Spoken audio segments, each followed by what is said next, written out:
I want to talk about something I discovered with Moe Norman's swing that I think reveals why he was such a great ball striker, why he was the best in the world, because he had a club to body relationship. And throughout his entire swing motion, he maintained that club to body relationship. We're going to talk about why that's so important and what it does for great ball striking.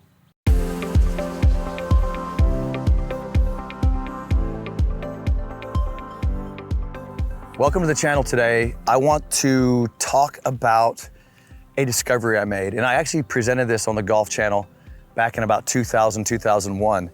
I was explaining to Jerry Foltz on the Golf Channel how there was a reason Moe Norman was such a great ball striker.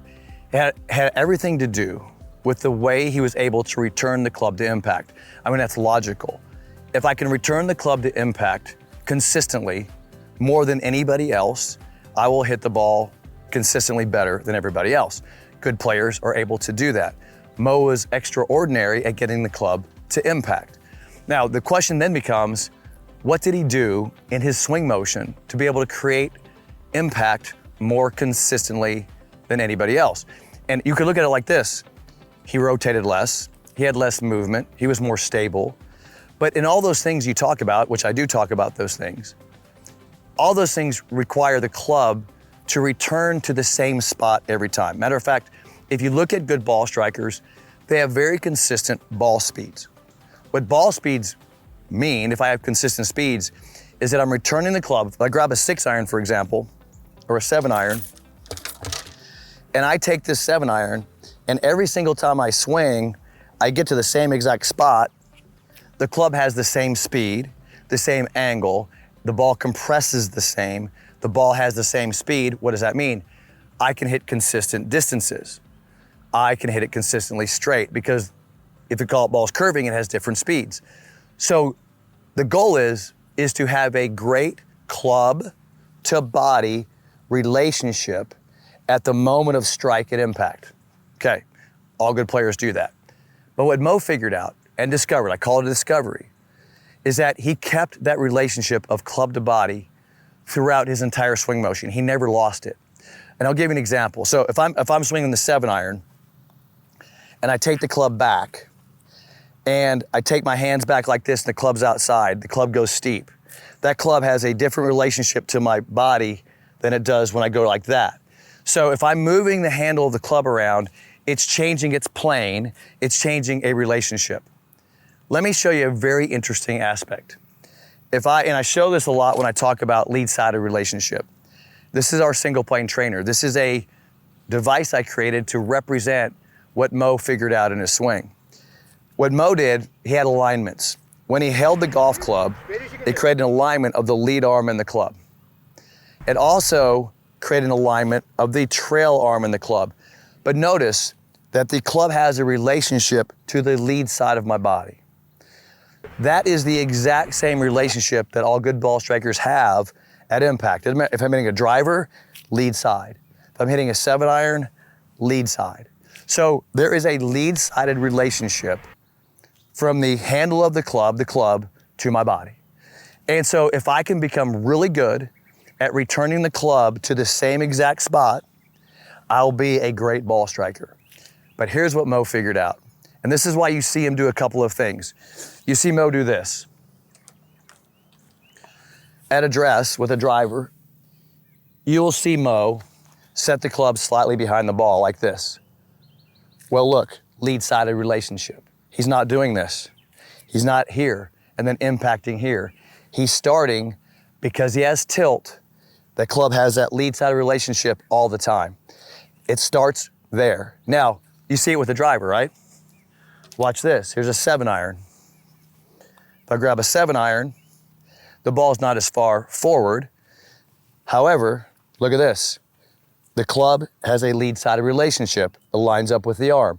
I got that same relationship. That's the same thing that's going to happen at impact, lead-sided relationship.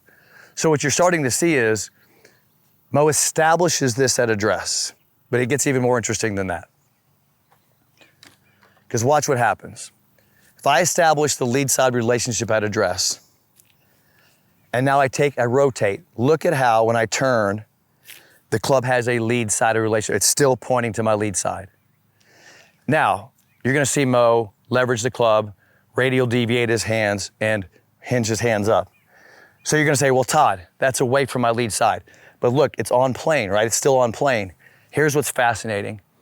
If I hold my hands right here and I unhinge them, it hits me in the lead side again. So in other words, when Moe came down now, that club still has a lead-sided relationship. He just waits to right here and unhinges it back to the lead side.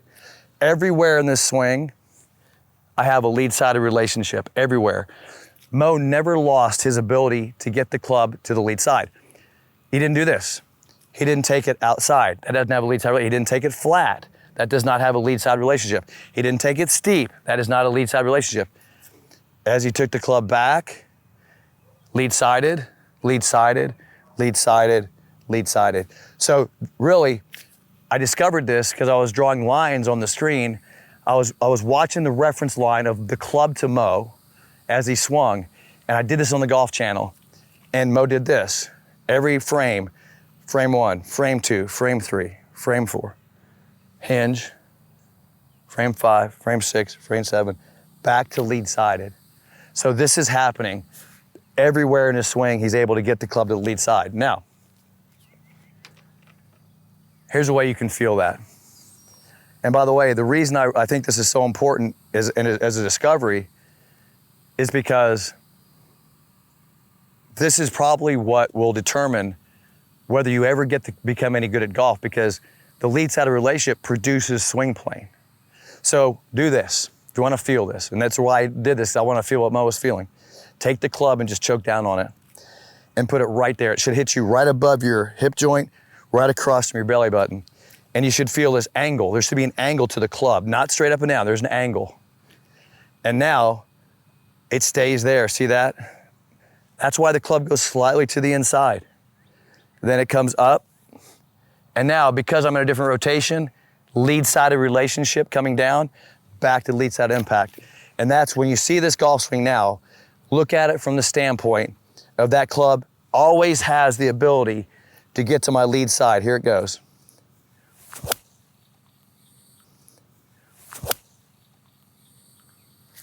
Everywhere in that swing, the club has a lead-sided return to impact relationship. Everywhere I have it. If you ask me, that's exactly why Moe Norman was a great ball striker. It's why you might say his address position looks weird or idiosyncratic. It's all about the single plane. It's all about his establishment of his tilt in his body. He is creating a arm club to body relationship that maintains and leverages the club to return it to impact in the most efficient way. Less rotation, less movement of the body, less movement of the hands. Everything is reducing for efficiency because he's not losing a really important relationship of impact throughout the swing. If you guys want to learn more about all the stuff I teach and simplifying it all, I just finished my book, The Intelligent Golf Swing. You can click the link in the description, order a copy of the book. It'll be out in July, and I'll teach you the entire process of simplifying your golf swing into a single plane swing.